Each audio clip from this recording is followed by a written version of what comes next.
राजा और अशुभ चेहरा। बहुत समय पहले की बात है।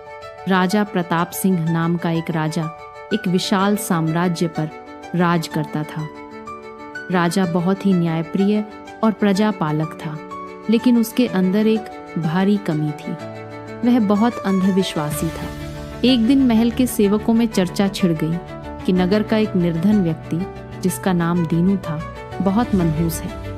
लोगों का कहना था कि जो भी सुबह सुबह सबसे पहले उसका चेहरा देख लेता है, उसे पूरे दिन खाना नसीब नहीं होता।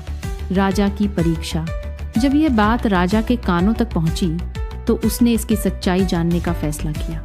उसने दीनू को बुलवाया और आदेश दिया कि वह रात को राजा के शयनकक्ष के सामने वाले कमरे में सोए, ताकि सुबह उठते ही राजा सबसे पहले उसका चेहरा देख सके। अगली सुबह राजा उठा और उसने सबसे पहले दीनू का चेहरा देखा। राजा मन ही मन मुस्कुराया और अपने दैनिक कार्यों में लग गया।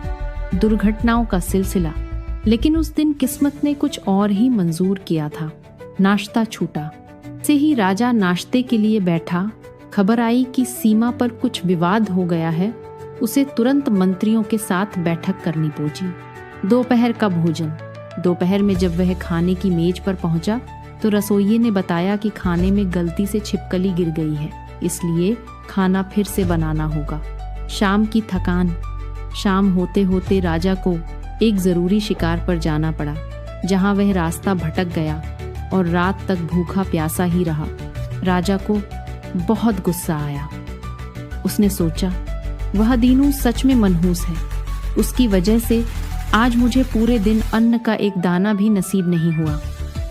गुस्से में आकर राजा ने दीनू को फांसी की सजा सुना दी। तेनालीराम या चतुर मंत्री की सीख। जब सजा का वक्त आया, तो राजा के चतुर मंत्री ने दीनू से उसकी आखिरी इच्छा पूछी। दीनू ने कहा, महाराज से कहिए कि अगर मेरा चेहरा देखने से उन्हें खाना नहीं मिला, तो उनका चेहरा देखने से तो मुझे अपनी जान से हाथ धोना पड़ रहा है। अब आप ही बताइए कि हम दोनों में से ज्यादा अशुभ या मनहूस कौन है। यह बात सुनते ही राजा के पैरों तले जमीन खिसक गई। उसे अपनी गलती का एहसास हुआ। उसने अपनी किस्मत और परिस्थितियों का दोष एक निर्दोष इंसान पर डाल दिया था।